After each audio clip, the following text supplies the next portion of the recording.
Prime Minister Modi spoke about it, the reform push from the ramparts of Red Fort, and now there's a top-level meeting that Prime Minister Modi is chairing with the economists to talk about what could be the next set of reforms for the Indian economy. We've spoken about, there's already been talk about GST rates being rationalized, but that seems to be the first step, viewers. On your screens are those live visuals and images of that crucial meeting that Prime Minister Modi is chairing on the next generation reforms that India will unleash. Remember, there have been tariffs that Donald Trump has imposed, unjustified 50%. India is not bowing down. India is not backing down. It is now looking to utilize this as an opportunity to unleash the next generation of reforms. That's what it is. It could be across the board. GST is one aspect, the tax reform that has already been put in place. There could be a next set of reforms as well. What could they be? In which area? Could it be in the services sector? Could it be in the domain of labor, land? Those remain to be seen. But these could be the next generation reforms, most significant since 1991. That was also a moment of reckoning for India. 2025 is also a reckoning for India. And India is looking to revolutionize this, make the most of unleashing economy, to make it the top three in the course of the next 3 years. India has already spoken about making it a $10 trillion economy. We're already the fourth largest and now looking to grow further. And to do that is the reform push that the Prime Minister is working. All right, let's get in my colleague Vasudha Venugopal, who's been tracking this big political and economic story for us right now.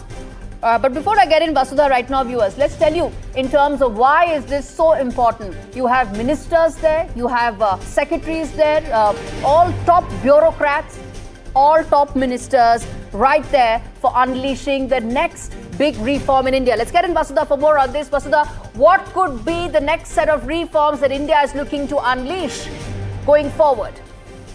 Well, Gauri, this is a follow-up to the Prime Minister's Independence Day speech in which he did announce a task force for the next generation reforms. He said that it will be responsible for evaluating all current laws, rules, procedures that are related to economic activities. So clearly, the government wants to improve the ease of doing business. The Prime Minister has also said that his government will work towards reducing compliance. We did see Jan Vishwas 2 coming into the Parliament today. He wants to decrease compliance costs for startups and MSMEs, and also wants to make sure that the ecosystem for innovation and startups is friendly to anybody who wants to get into the sector. So this high-level meeting comes just 3 days after that important speech of his. And if you look at the participants in this meeting, it includes economists, it includes top ministers, and also more importantly, secretaries of economic ministries that have economic consequences. So very importantly, the next generation reforms are going to be decided. There's a task force that will work on them, and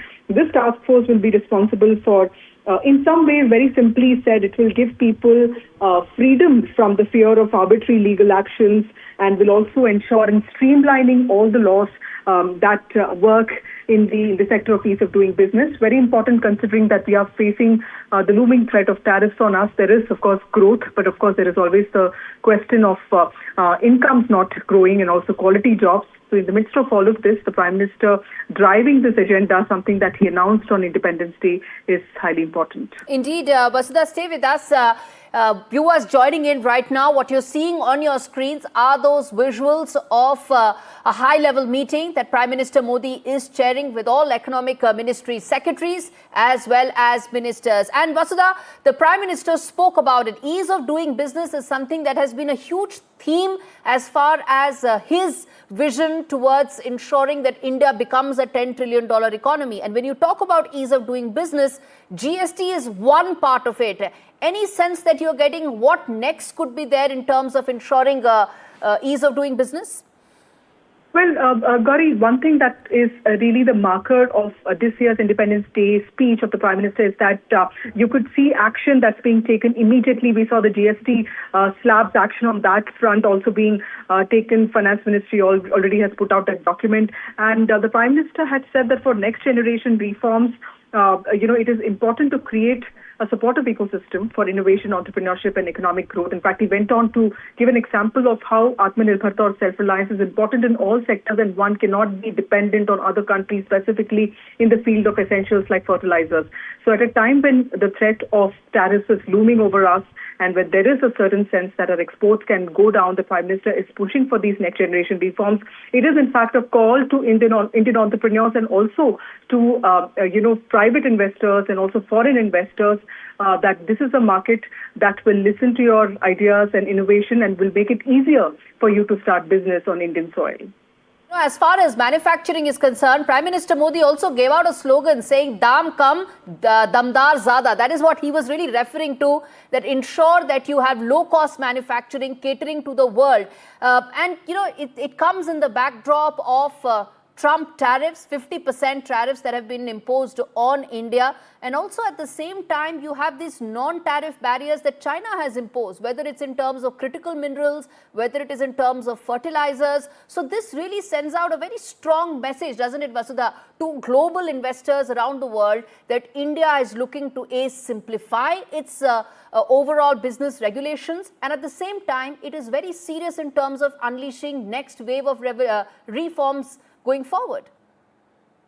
And then if you remember his speech, he did speak about not just fertilizers but also semiconductors, and like you rightly pointed out, from the garment industry to shrimp farmers to agriculture to, more importantly, innovation sector, space sector. All that he wants to do is set a time frame to align existing laws with the needs of 21st century, and which is why he's talking about this critical earth minerals, which is why certain countries have suddenly become very important. And he also spoke about EV technology. He also spoke about self-reliance in that sector. And he said that it's going to be a long game, but what he has done today is a follow-up to the action that he sort of promised on Independence Day speech. And this task force that is going to come up later, this meeting that could be a precursor to all the action being put in place, is a reminder that the Prime Minister is extremely serious about boosting economic activity in the country. For long, we've had a capex investment of more than 11,000 crore. There's been this criticism that we've not had that kind of private investments coming into this country. So this is in some ways putting all of that on mission mode and making sure that our laws are not acting as barriers to FDI. Absolutely. Vasudha, stay with us. I want to now go play out this soundbite from Prime Minister Modi's speech on Independence Day when he spoke about reforms, the kind of push that he feels is needed for India. Let's listen into that. We come back and talk more about how in 3 days that vision is already getting actioned upon. But first up, listen to what Prime Minister Modi said on Independence Day from the ramparts of Red Fort. इस दिवाली में आपकी double Diwali का काम मैं करने वाला हूं। पिछले 8 साल से हमने जीएसटी का बहुत बड़ा रिफॉर्म किया। पूरे देश में टैक्स के बर्डन को कम किया, टैक्स की व्यवस्थाओं को सरल किया, और 8 साल के बाद समय की मांग है कि हम एक बार उसको रिव्यू करें। हमने एक हाई पावर कमेटी को बिठा करके रिव्यू शुरू किया, राज्यों से भी विचार विमर्श किया। हम नेक्स्ट जनरेशन जीएसटी रिफॉर्म्स लेकर के आ रहे हैं। ये दिवाली के अंदर आपके लिए तोहफा बन जाएंगे। सामान्य मानवीय की जरूरतों के टैक्स भारी मात्रा में कम कर दिए जाएंगे। बहुत बड़ी सुविधा बढ़ेगी। हमारे एमएसएमई, हमारे लघु उद्यमी, इनको बहुत बड़ा लाभ मिलेगा। रोजमर्रा की चीजें बहुत सस्ती हो जाएगी और उससे इकोनॉमी को भी एक नया बल मिलने वाला है। All right, that was Prime Minister Modi where he said it's going to be a double Diwali dhamaka, and already that is being actioned upon. Let's get in Shrimi Chaudhary joining us on the phone line. Shrimi Chaudhary is my colleague at NDTV Profit. She's been tracking this big story for us. Shrimi, in 3 days, high-powered committee that the Prime Minister spoke about is being actioned upon. What could be the broad set of reforms that the government is now looking to unleash, apart from GST, which has already been rationalized, and that path has already been identified? Yeah, that's true. Actually, the PM is currently holding a high-level meeting today, started at 6 p.m. with all key economic ministers and top bureaucrats to take stock of the Indian economy. In fact, this meeting, as you rightly mentioned, comes, after that whole announcement at his I-Day speech. In fact, it's very critical time as well amid the ongoing global economic uncertainties and domestic efforts to maintain growth momentum. And what we are picking up from the sources at this point that around 8 to 9 core economic ministries are participating in this, and this includes Finance Ministry, Commerce Ministry, Agriculture Ministry, as well as IT Ministry. We've been also told that Finance Minister Narendra Modi and Piyush Goyal are already attending that meeting with several top officials, right from Finance Ministry secretaries, from Chief Economic Advisor, and in fact they are discussing the strategic roadmap and the blueprint of the agenda which they have discussed and the Prime Minister has put out in his I-Day speech. However, no official agenda has been released so far, but sources indicating that government is closely monitoring inflation trends, private sector investment activity, as well as the global trade dynamics. And GST is, of course, one of that blueprint which is already actioned by the Finance Ministry. In fact, Centre has proposed to slab structure, and now the GO and the trade panel is about to meet, and they will be sending final recommendations to the GST Council, which will be meeting on 18th and 19th September.